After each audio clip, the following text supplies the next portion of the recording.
एक automated system उसे बताती है कि तुम 120 साल से नींद में थे और सिर्फ 4 महीने में ये शिप होम स्टेट 2 पहुंच जाएगा। तब तक तुम इस शानदार शिप की लग्जरी एंजॉय कर सकते हो। जिम को उसकी आईडी बैंड, उसका केबिन और मेन ड्यूटीज के बारे में बताया जाता है जो उसे होम स्टेट 2 पहुंचने से पहले पूरी करनी होगी। जिम तैयार होकर शिप के दूसरे पैसेंजर से मिलने जाता है। वो बड़ा एक्साइटेड होता है लेकिन जरा नर्वस भी दिखता है। वहाँ होलोग्राम के द्वारा उसे बताया जाता है कि पृथ्वी में जनसंख्या बहुत बढ़ गई और हर चीज की कीमत आसमान छूने लगी है, इसलिए वहाँ रहना बहुत मुश्किल हो रहा है। वो बताती है कि तुम इस सेशन के अंत में अपने सवाल पूछ सकते हो, पर जिम लगातार यही पूछ रहा होता है कि यहाँ मैं अकेला क्यों हूँ, लेकिन होलोग्राम उसका कोई जवाब नहीं देती और जिम बाकी लोगों को ढूंढने चला जाता है। फिर वो शिप के मेन एरिया में पहुंचता है लेकिन वहाँ भी कोई नहीं होता। फिर वो एक ऑटोमेटेड इन्फॉर्मेशन डेस्क से पूछता है मुझे किसी इंसान से बात करनी है। वो जिम को एक स्टेवार्ड के पास भेजता है पर वहाँ भी कोई नहीं होता। अब जिम शिप के कैप्टन से मिलना चाहता है, पर जब वो कैप्टन ब्रिज पर पहुंचता है तो देखता है कि सभी क्रू मेंबर्स नींद में है, यानी हिबरनेशन में है। फिर वो ऑब्जर्वेटरी में जाकर देखता है तो पता चलता है कि शिप को होम स्टेट 2 पहुंचने में 90 साल लगेंगे। दरअसल वो अपने समय से पहले ही जाग गया है। अब वो मेन एरिया में जाकर पूछता है कि मुझे वापस हिबरनेशन में जाने के लिए क्या करना होगा। फिर कम्युनिकेशन सिस्टम से उसे पता चलता है कि पृथ्वी पर कॉल कनेक्ट करने की कीमत बहुत ज्यादा है, इसलिए तुम्हें उसके जवाब मिलने में लगभग 55 साल लग जाएंगे। ये सुनकर तो जिम टूट ही जाता है। फिर वो शिप में घूमने लगता है तो उसे शिप के बार में एक बारटेंडर दिखता है। अब जिम उसे ड्रिंक मांगता है। जब वो ड्रिंक देने जाता है तो जिम रियलाइज कर लेता है कि यह इंसान नहीं बल्कि आर्थर नाम का एक एंड्रॉइड है। जिम उससे मदद मांगने की कोशिश करता है लेकिन आर्थर को शिप की कोई जानकारी नहीं होती। अब अगले दिन जिम कैफेटेरिया में जाता है पर वहाँ पर सारे अच्छे डिशेस गोल्ड क्लास पैसेंजर्स के लिए रिजर्व होते हैं। जिम को सिर्फ कॉफी पीकर ही काम चलाना पड़ जाता है। फिर वो कुछ टूल्स ढूंढकर अपना हिबरनेशन पॉड ठीक करता है और उसके अंदर लेट जाता है, लेकिन हिबरनेशन पॉड अब भी काम नहीं करता। शिप में हर तरफ कोई ना कोई खराबी होती रहती है। वो तंग आकर आर्थर से बात करने जाता है। आर्थर उसे एडवाइस देता है कि तुम किसी गोल्ड क्लास रूम में जाकर एंजॉय करो। जिम वहाँ के रेस्टोरेंट्स, गेम, एंटरटेनमेंट वगैरह ट्राई करता है लेकिन वो बहुत देर इन चीजों को एंजॉय नहीं कर पाता। एक दिन वो नशे में एक जगह पहुंचता है जहाँ स्पेस सूट्स रखे हुए हैं। जिम सूट पहनकर एयरलॉक का दरवाजा खोलकर बाहर ही चला जाता है। वहाँ का नजारा देखकर वो दंग रह जाता है। फिर वो अपने बूट्स का मैग्नेट रिलीज करता है और स्पेस में तैरने लगता है। वो बहुत ही बेकार फील करता है और अंदर आकर अपने सूट उतारता है। फिर वो बिना सूट के बाहर जाकर मर ही जाना चाहता है, पर आखिरी मोमेंट में वो अपना इरादा बदलकर अंदर आ जाता है और गलती से एक बोतल पर गिर जाता है। जब वो उठता है तो एक पॉड में अरोरा नाम की औरत को देखता है।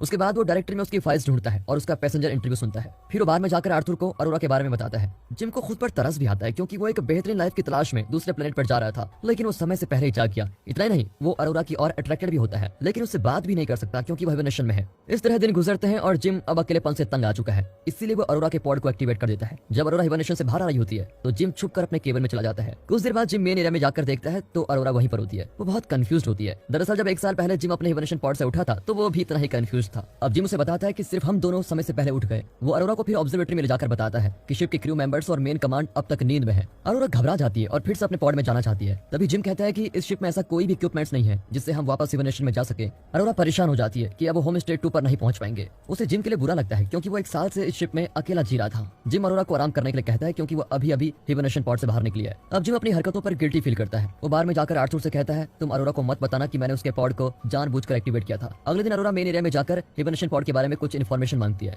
तभी जिम वहां पर आता है और दोनों ब्रेकफास्ट करने लग जाते हैं। तभी इन्फॉर्मेशन डेस्क में कोई गड़बड़ी होने लग जाती है। कैफेटेरिया में अरोरा रियलाइज करती है कि जिम 1 साल से एक ही मेन्यू आइटम खा रहा है। वो जिम पर तरस खाकर अपना गोल्ड क्लास ब्रेकफास्ट उसके साथ शेयर करती है। उसे यकीन है कि वे किसी तरह पॉड के अंदर वापस जाकर हिबरनेट कर सकते हैं। वो कुछ रिसर्च डॉक्यूमेंट्स को पढ़ती है और फिर क्रू मेंबर्स के हिबरनेशन चैम्बर का दरवाजा तोड़ने की कोशिश करती है। जिम देखता है कि शिप में और भी कई सिस्टम्स डाउन हो रहे हैं। अरोरा धीरे धीरे अपनी रियलिटी को स्वीकार कर लेती है और रोज शिप में जॉगिंग, स्विमिंग ये सब कुछ करने लग जाती है। वो अपनी राइटिंग भी शुरू कर देती है। वो जिम से पूछती है कि तुम होम स्टेट 2 क्यों जाना चाहते हो। पहले तो वो कहता है कि मेरी कंपनी इस ट्रिप को स्पॉन्सर कर रही है इसलिए, लेकिन बाद में वो सच बताता है कि पृथ्वी पर मैं खुद को एक लूजर फील करता हूँ। कम से कम होम स्टेट 2 में कुछ कर दिखाना चाहता हूँ, यही मेरा मकसद है। अरोरा बताती है कि वो इस शिप के बाकी पैसेंजर से बिल्कुल अलग है क्योंकि उसके पास इस ट्रिप का रिटर्न टिकट भी है। उसका प्लान था कि वो होम स्टेट 2 में 1 साल रहकर पृथ्वी पर वापस लौट आएगी और वो पहली जर्नलिस्ट होगी जो होम स्टेट 2 के रियल लाइफ एक्सपीरियंस के बारे में लिख पाएगी। ऐसा करके वो अपने लिए एक अलग पहचान बनाएगी। ये सब कुछ उसने सोचा हुआ था, लेकिन वक्त के जाते जाते वो भी गिव अप करने लगती है। अब जिम उसका मूड ठीक करने के लिए उसको डांसिंग, सिनेमा, बास्केटबॉल कोर्ट वगैरह में लेके जाता है। फिर वो अरोरा को आर्थर से मिलाता है। अरोरा जरा रिलैक्स फील करती है, लेकिन जल्दी वो रियलाइज करती है कि ये एक डेड एंड है और वो चली जाती है। जिम आर्थर के साथ अकेला होता है और खुद को कोसता है कि मैंने इतनी एम्बिशियस लड़की की लाइफ बर्बाद कर दी। अरोरा ऑब्जर्वेटरी में जाती है तो वहाँ जिम ने उसके लिए क्राइसलर बिल्डिंग का मिनिएचर बना के रखा होता है। वो एक पल के लिए खुश हो जाती है। फिर दोनों बार में डेट करने जाते हैं और डिनर के बाद अपनी लाइफ की कई बातें शेयर करते हैं। अरोरा कहती है कि जब मैं टीनेज की थी तो मेरे पापा चल बसे।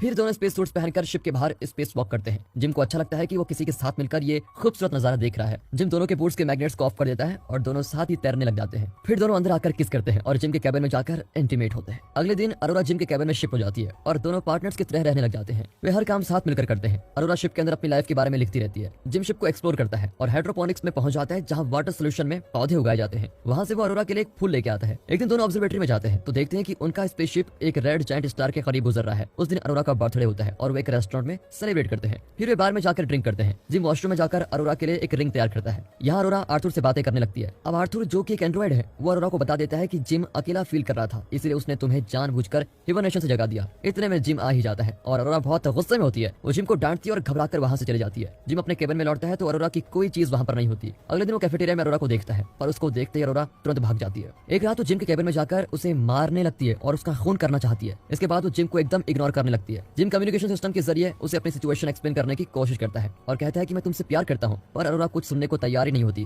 क्योंकि जिम ने उसकी जिंदगी के सबसे बड़े सपने को चूर चूर कर दिया है। एक रात शिप के सिस्टम में क्रिटिकल एरर हो जाता है और मेन कमांड शट डाउन हो जाता है। जब जिम एलिवेटर में चढ़ता है तो वो भी खराब होता है। अब अरोरा देखती है कि जिम ने मेन एरिया में एक पेड़ लगाया हुआ है। फिर वो कैफेटेरिया में जाती है तो फूड डिस्पेंसर भी खराब हो गया है। अचानक उन्हें डेक चीफ की आवाज आती है। वो पूछता है कि मेन एरिया में पेड़ किसने लगाया। जिम और अरोरा मेन एरिया की ओर भागते हैं। वहाँ पेड़ के आगे डेक चीफ मंकूजो खड़ा होता है। किसी खराबी की वजह से उसका पॉड भी एक्टिवेट हो गया था। उसके समझ में नहीं आता कि एक साथ 3 पॉड्स कैसे खराब हो सकते हैं। वो इन दोनों को ब्रिज पर लेके जाता है और तब पता चलता है कि शिप के मेन सिस्टम में कोई गड़बड़ी हो गई है। उसको मैनुअली चेक करना होगा। जब वे ब्रिज से बाहर जाने की कोशिश करते हैं तो एक रोबोट उनके ऊपर गिरने लगता है। खुशकिस्मती से वे बच जाते हैं। जिम और अरोरा मंकूजो को बताते हैं कि शिप में खराबियां दिन ब दिन बढ़ती जा रही है। मंकूजो इन दोनों को सिखाता है कि पॉड से डाटा कैसे कलेक्ट करना चाहिए। जब मंकूजो पॉड्स को चेक करता है तो पता चल जाता है कि जिम ने जानबूझकर अरोरा का पॉड एक्टिवेट किया था। वो जिम को डांटता है कि तुमने ऐसा क्यों किया। फिर वो ब्रिज पर जाकर कलेक्ट किए गए डाटा को चेक करता है। अरोरा के पूछने पर मंकूजो बताता है कि अब तुम पॉड के अंदर वापस नहीं जा सकती। तभी जिम एक और टूटा हुआ रोबोट लेके आता है। अब मंकूजो को हिबरनेशन सिकनेस होने लगती है और वो आराम करने जाता है, पर अचानक वो खांसने लगता है और मुंह से उसके खून निकलता है। उसी रात अरोरा को नींद नहीं आती और वो स्विम करने जाती है। अचानक पूरे शिप में ग्रेविटी लॉस होती है और स्विमिंग पूल का पानी ऊपर उठ जाता है और अरोरा डूबने लग जाती है। कुछ ही देर में ग्रेविटी रीसेट हो जाती है और अरोरा बड़ी मुश्किल से जिंदा बचती है। अब तीनों ब्रिज पर हर सिस्टम को चेक करते हैं और पता लगाते हैं कि 2 साल पहले सिस्टम की कोई गलती हुई थी, जिसके कारण शिप के हर सिस्टम खराब हो गया। उन्हें उस एरर को ढूंढकर उसको ठीक करना होगा, वरना इस स्पेसशिप के सारे मेन सिस्टम्स ठप हो जाएंगे और ये शिप होमस्टे 2 पर कभी नहीं पहुंच पाएगा। वे सिस्टम चेक करने में लगे होते हैं कि अचानक मंकूजो बेहोश हो जाता है। फिर दोनों मिलकर उसको मेडिकल एरिया में लेके जाते हैं। मंकूजो धीरे धीरे मर रहा होता है, लेकिन उसका कोई इलाज ही नहीं है। कुछ देर बाद मंकूजो जिम को अपना आईडी ब्रेसलेट देकर कहता है कि किसी तरह इस शिप को बचा लो। इतना कहकर वो मर जाता है। तभी अचानक सारे लाइट्स लाल हो जाते हैं और शिप हिलने लगती है। जिम और अरोरा इंजीनियरिंग एरिया की ओर भागते हैं, लेकिन तभी फिर से ग्रेविटी फेलियर होता है। लगातार ग्रेविटी फेल होने से आर्थर भी ठीक से काम नहीं करता और जिम उसको डीएक्टिवेट कर देता है। फिर दोनों इंजीनियरिंग एरिया में जाकर देखते हैं कि प्रॉब्लम पावर प्लांट में है। जैसे वे प्लांट का हैच खोलते हैं तो प्रेशर की वजह से अरोरा अंदर खींची चली जाती है। दरअसल एक एस्टेरॉइड की वजह से शिप का ये एरिया डैमेज हो गया था। जिम हैच को कसकर पकड़ लेता है, पर ज्यादा देर तक टिक नहीं पाता। फिर बड़ी मुश्किल से दोनों मिलकर उस डैमेज को सील कर देते हैं। तब जिम पता लगाता है कि किसी दूसरी जगह पर भी डैमेज हुआ है। दोनों मीटियोर की ट्रैजेक्टरी को चेक करते हैं तो पता चलता है कि रिएक्टर कंट्रोल कंप्यूटर भी डैमेज हो चुका है। दोनों मिलकर उसके रिप्लेसमेंट पार्ट्स ढूंढते हैं और आखिर उसको फिक्स कर देते हैं, लेकिन वो फिर फेल हो जाता है। अब रिएक्टर को ठंडा करने के लिए उन्हें शिप के बाहर का वेंट डोर खोलना पड़ेगा। दोनों एयरलॉक पर जाकर रुकते हैं। जिम अरोरा को मंकूजो का आईडी ब्रेसलेट देता है और कहता है कि शायद मैं लौट कर नहीं आऊं। अरोरा उसको स्पेस सूट पहनाकर कहती है कि तुम जरूर लौट आओगे, मैं तुम्हारे बिना इस शिप में नहीं रह सकती। जिम के जाने के बाद अरोरा वापस रिएक्टर पर पहुंचती है, जहां तापमान क्रिटिकल लेवल पर पहुंच गया है। रिएक्टर का एक बोल्ट प्रेशर की वजह से अरोरा के हाथ पर आकर गिरता है। जिम बाहर से वेंट का दरवाजा ढूंढ लेता है। जब वो दरवाजा खोलने की कोशिश करता है तो रिएक्टर रूम का तापमान और बढ़ जाता है। वो अरोरा को बताता है कि रिएक्टर को ठंडा करने के लिए मुझे दरवाजे को मैनुअली पकड़ कर रखना पड़ेगा। अरोरा को ये ठीक नहीं लगता, लेकिन और कोई रास्ता न पाकर जिम अपने प्लान के हिसाब से दरवाजा पकड़ कर रखता है। वो अरोरा को बताता है कि रिएक्टर को वेंट करने दो। अरोरा जिम को खोना नहीं चाहती। इस पर दोनों में बहस होती है और आखिर में जिम कहता है कि हमें बाकी पैसेंजर्स को बचाना होगा। ये सुनकर अरोरा रिएक्टर को वेंट करती है। ये प्रोसेस सफल होता है, लेकिन रिएक्टर से निकला हुआ धुआं जिम को धक्का देकर दूर फेंक देता है। इस इंपैक्ट से उसकी रस्सी भी टूट जाती है। अब उसके सूट का प्रेशर भी घटने लगता है। जब वो अरोरा को ये इन्फॉर्मेशन देता है तो वो तुरंत दूसरा सूट पहनकर उसको बचाने के लिए बाहर जाती है। जिम फिर से उससे माफी मांगता है। इसी बीच अरोरा तैरने लगती है और जिम की रस्सी पकड़ने की कोशिश करती है, पर अरोरा की रस्सी छोटी पड़ जाती है। फिर भी वो अपनी पूरी कोशिश जारी रखती है और बड़ी मुश्किल से जिम की रस्सी पकड़कर उसको अंदर लेके आती है। वो फिर उसको मेडिकल एरिया में लेके जाती है तो पता चलता है कि वो मर चुका है। पर अरोरा मंकूजो का आईडी ब्रेसलेट यूज करके उसे रिवाइव करने की कोशिश करती है। अब ऑटोमेटिक मेडिकल पॉड अपना काम शुरू करता है और जिम को रिवाइव कर देता है। तब अरोरा कहती है कि मैंने तुम्हें माफ कर दिया। फिर अरोरा आर्थर को भी ठीक कर देती है और वे मंकूजो के शरीर को पूरी इज्जत के साथ स्पेस में डिस्पोज कर देते हैं। जिम अरोरा को मेडिकल एरिया में जाकर बताता है कि मैंने मेडिकल पॉड को